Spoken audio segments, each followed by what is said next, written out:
Anak saya masih ada nggak Bu? Maaf Ibu Karen, Ananda sudah tiada. Di situ saya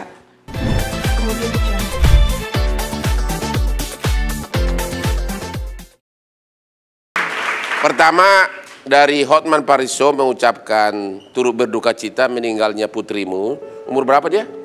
6,5 tahun. 6,5 tahun. Sudah kelas berapa? TK besar. TK besar. Boleh nggak diceritakan kronologis kejadiannya yang kamu tahu? Sebetulnya saya sampai hari ini belum tahu jelas. Belum tahu jelas, oke? Apa yang betul-betul terjadi. Ya. Tapi kalau dibilang jatuh dari lantai 6 apartemen, ya, itu saya yakin itu tidak betul. Kamu yakin tidak betul? Sangat tidak benar. Kenapa Karen bisa, selain intuisi sebagai seorang ibu? Bukan intuisi. Apalagi? Sekarang begini, lantai kita secara orang awam aja. Lantai 6 itu kira-kira kalau satu lantai itu 3 meter, 3 kali 6, Ya. 18. Ya. Kita orang dewasa, jatuh, Ya. pecah berkeping-keping. Pasti, iya. Minimal Anak kepala. saya tidak patah, tidak ada luka lebam bagaimana, cuma ada benjol sedikit di sini dan itu pun tidak kelihatan. Tidak terlalu kelihatan, tidak ada tulang patah. Cantik sekali. Di dalam peti jenazahnya dia cantik luar biasa seperti orang tidur. Tidak ada pendarahan, tulang tengkoraknya semua utuh. Oh, jadi kondisi mayat dari Zefania ini, kondisi rangka kepala dan semua badan semua utuh? Utuh luar biasa, tidak ada memar. Juga memar cuma sedikit di sini di kepala sedikit. Sekarang, come on lah, berkata jujur, kenapa anak saya sampai hari ini tidak tahu. Jadi begini, anak saya dinyatakan tidak ada itu jam 9:30 malam. Oke. Tanggal berapa? Ya? Tanggal berapa? Tanggal 7. 7 Februari bulan ini ya? Februari bulan Oke. Jatuhnya katanya tanggal Ya. jam berapa? Ya, jam 9:30 malam. Saya mendengar kabar jam 9:30. Saya tahunya dia jatuh jam 9:30 malam, dibawa ke Rumah Sakit Mayapada Ya. oleh ayahnya. Lalu dibawa lagi ke Rumah Sakit Fatmawati. Ya. Saya sebagai seorang ibu baru tahu jam 11 siang dan itu pun polisi yang menelpon saya. 11 siang besoknya. Yes. Padahal sudah dibawa malam jam 10 malam. Berarti 12 jam lebih. Ya, Terus? 12 jam lebih saya baru tahu kalau anak saya udah nggak ada. Akhirnya saya setelah 6 bulan anak saya dirampas dari saya. 3 bulan tidak bertemu dan tidak boleh menelepon, tidak boleh menghubungi, tidak bisa mempunyai akses untuk berbicara sama anak saya. Akhirnya mereka mengembalikan anak saya kepada saya dalam kondisi tidak bernyawa. Ya, saya peluk anak saya dalam kondisi tidak bernyawa loh. Setelah 3 bulan saya tidak bertemu, saya bertemu anak saya harus memeluk dia di kamar jenazah, Bang. Ini ada apa gitu loh, kok bisa gitu.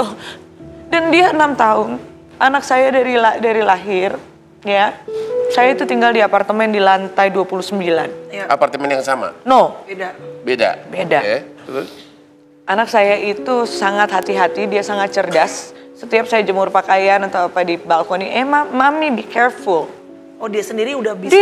Dia bilang be careful. Lalu saya mendapat informasi bahwa itu hujan, ada versi dari beberapa orang dari keluarga pihak sana bahwa dia ada kursi, dia main hujan katanya. No, my daughter is not stupid. No. Jadi kata orang di sana, Kata keluarga dari pihak keluarga sana, salah satu saudara dari yang tidak melihat mengatakan bahwa seolah-olah putrimu ini naik ke kursi di balkoni main hujan. main hujan. Itu versi oknum keluarga sana Ya. yang tidak melihat kejadian sebenarnya. Betul. Oke, terus? Lalu dia terpleset jatuh ke bawah. Oke. Logika. Gimana logikanya kalau anak saya bisa jatuh? Kamu pernah tanya nggak yang mengatakan itu ada yang melihat nggak? Tidak ada yang melihat. Jadi kok bisa ada kata-kata begitu? Tidak ada yang melihat. Semua diduga. Oke. Ya. Dan ya sekarang common sense saja. Kalau anak kecil jatuh dari lantai 6 tidak luka. Tidak ada luka yang berarti, cuman jidat di sini, tidak ada beban tulang belakangnya ini. So, sama seperti kalau saya mandiin dia dalam keadaan hidup kok. Dia dingin, udah nggak ada nyawanya gitu. Cuman ada darah keluar dari sini, dia hitam, telinganya sudah karena sudah 12 jamnya, bibirnya mulai menghitam begitu. Lalu ini sampai sekarang saya percayakan ke pihak kepolisian untuk mengungkap. Kamu sudah buat laporan polisi?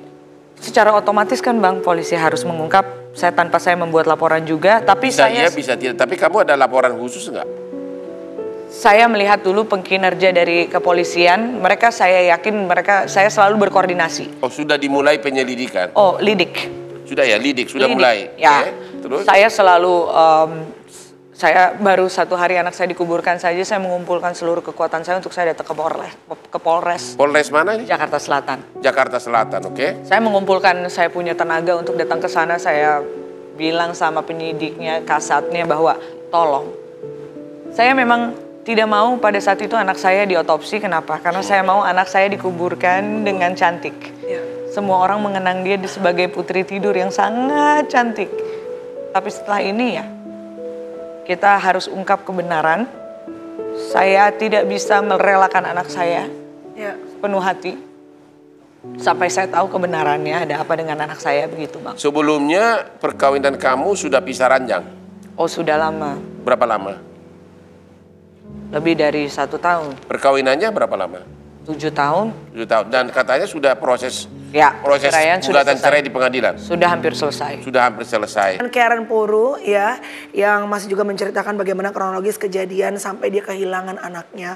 Karen kalau boleh tahu saat kamu ditelepon, aku sih ngeliat interviewnya Bang ya, maksudnya seorang ibu ditelepon anaknya jatuh dan udah nggak ada, meninggal. Polisi yang telepon saat itu ya? Jadi begini, saya kan tinggal dengan tante saya, Tante Ya. Lita Zen. Ya, Oh, kamu tinggalnya sama Kak Lita? ya karena saya rumah di Bandung. Oke. Saya tinggal di Jakarta tuh sama Tante Lita. Lalu Tante Lita tiba-tiba ketok pintu kamar saya karena saya tuh udah ada firasat nggak enak 3 hari tuh saya nggak tidur. Oh. Betul-betul. Dan pada hari itu jam 6 pagi saya tidur sebentar. Oh ya, sekali lagi. Jam 1 malam pada saat tanggal 7 menuju tanggal 8 itu. Setelah sekian lama saya WhatsApp Arya. Iya. Ya, saya bilang saya sangat merindukan Zevi. Kalau kamu masih punya hati, itu hak dia untuk bertemu ibunya. Iya. Kamu mau benci saya, kamu mau bagaimanapun Terserah deh. Terserah deh, tapi jangan lakukan itu sama anak kamu batin, jangan siksa batinnya. Please call me tomorrow. I need to talk to her. I just want to see her face. I just want to talk to her. Please, gitu. Aku udah terlalu rindu gitu. Terus ibu tirinya juga aku teks juga melalui Facebook Messenger karena mereka banyak blok saya gitu ya di WhatsApp dan di mana-mana. Lalu tidak ada jawaban juga. Feeling saya udah nggak enak, apalagi malam itu tiba-tiba petir gitu. Hati saya tuh rasa tertusuk kayak sakit sekali. Sampai akhirnya saya minum obat tidur saya karena memang saya minum obat tidur dari psikiater karena saya kena psikis kan. Maksudnya karena kehilangan anak dan lain-lain. Depresi berat. Sangat berat gitu. Saya minum dosis 2 kali orang normal malam itu dan saya tidak tidur. Ya, habis itu tiba-tiba tante saya ketok pintu, kak, bangun, ini ada telepon, ini kayaknya orang gila nih. Katanya dia bilang Zevi ini dari dari Polsek Cilandak. Katanya anak Ibu Karen, ini benar Ibu Lita, ini benar dengan Bu Lita, ini anaknya Bu Karen nih ada di Rumah Sakit Fatmawati katanya. Polisi bahasanya tuh nggak gitu. Takutnya gitu kan. penipuan gitu. Mohon izin, kayak kan, selamat siang Ibu, kami dari kepolisian, harusnya begitu kan. Iya. Ini bahasanya agak kurang sopan dan kayak bukan orang terdidik begitu. Saya pikir asli ini saya di prank. Ya, atau ada yang blackmail karena Arya karena kan sudah masuk statusnya naik tersangka ya yang di KDRT ya. Terus saya bilang no, this is a prank katanya. Kalau ini ibu cek aja ke Polsek Polsek Cilandak atau Polres Jakarta Selatan. Saya telepon salah satu polisi yang saya kenal di Polres Jakarta Selatan. Saya telepon, ibu ini benar nggak ada laporan kalau anak saya begini. Sebentar bu, saya cek. Ya, dicek, oh nggak ada bu, begini. Aduh, saya bilang ini saya di prank. Ya, ada orang mau ngerjain saya atau mau ngejebak saya. Tiba-tiba 5 menit kemudian ada telepon lagi. 5 menit kemudian ada telepon lagi. Ibu Karen, betul Ananda jatuh dari lantai 6 sekarang di rumah sakit Fatmawati. Anak saya masih ada nggak, Bu? Maaf Ibu Karen, anak Ananda sudah tiada. Di situ saya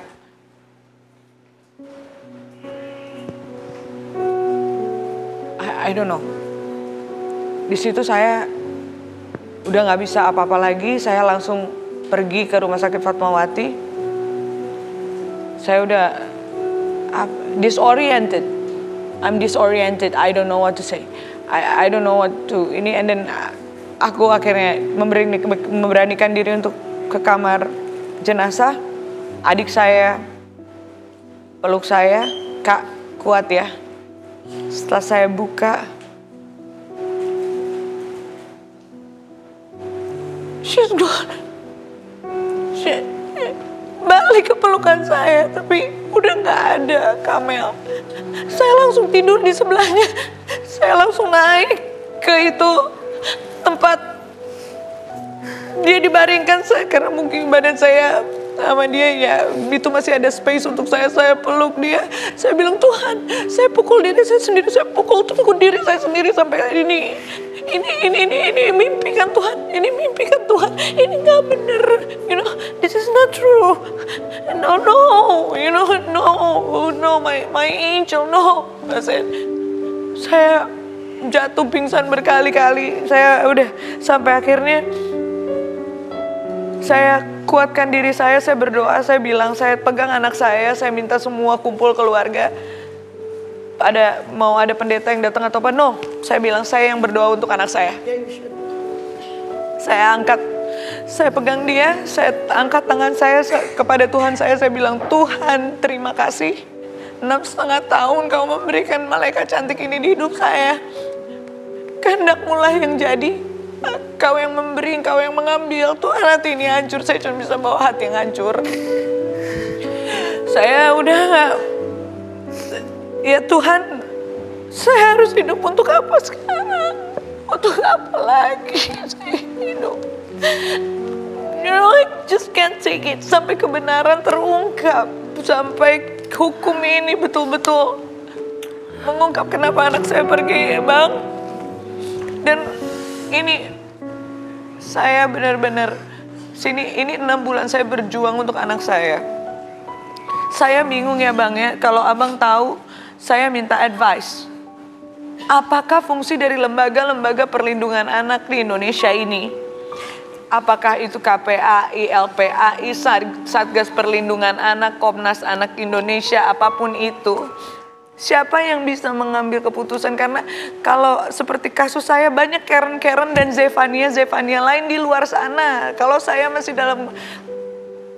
saya masih bersyukur bahwa saya punya keluarga yang support mereka. Mungkin saya bukan siapa-siapa, saya tidak punya apa-apa yang bisa mensupport saya secara material atau apapun.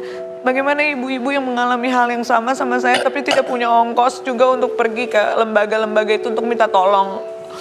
Dan yang terjadi harus kehilangan nyawa anak. Aduh, harus cepat, benar. Apalagi pengadilan juga jangan sampai memakan waktu yang lama sampai kejadian ini harus terjadi. Ini pelajaran gitu loh untuk banyak orang, untuk mungkin juga harus dipertajam undang-undangnya Bang. Jangan sampai ada Karen dan Jeffrey yang lain. Jangan sampai ada Karen dan juga Zefa yang lain ya. Dan kita berdoa supaya Karen diberikan penguatan yang luar biasa sama Tuhan. Karena aku tahu ini bukan hal yang jauh dari kata mudah. Saat aku baca beritanya pun aku sempat pengen direct message dia, aku pengen kasih kekuatan, aku bilang I want to pray for you, tapi aku gak kenal, aku belum pernah ketemu sama Karen. Dan nanti Abang mungkin bisa kasih masukan secara bagaimana dari segi hukumnya, aku kurang mengerti. Tapi kita mendoakan Karen supaya Karen bisa kuat untuk menjalani kembali hidupnya tanpa sekarang keadaan Zefania. Kemudian